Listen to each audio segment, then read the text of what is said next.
Në 34 vjetorin e themelimit të Partisë Socialiste, kryeministri dhe njëherësh kreu i saj Edi Rama e konsideroi këtë përvjetor të veçantë, pasi pason një tjetër fitore të thellë elektorale që sipas tij ngarkon Partinë Socialiste me përgjegjësi më të mëdha se kur më parë. E natyrisht që shumë gjëra duhen bërë me patjetër më mirë në kushtet kur kjo fitore është e lidhur me një mandat besimi të jashtëzakonshëm për të udhëhequr vendin dhe për të antarësuar Shqipërinë në Bashkimin Evropian brenda kësaj dekade.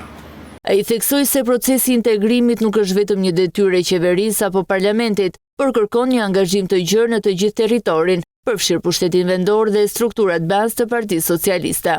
Kemi po ashtu edhe një skuadër mbështetëse jashtëzakonisht premtuese në të gjitha njësitë administrative në të gjitha zonat ku Partia Socialiste është angazhuar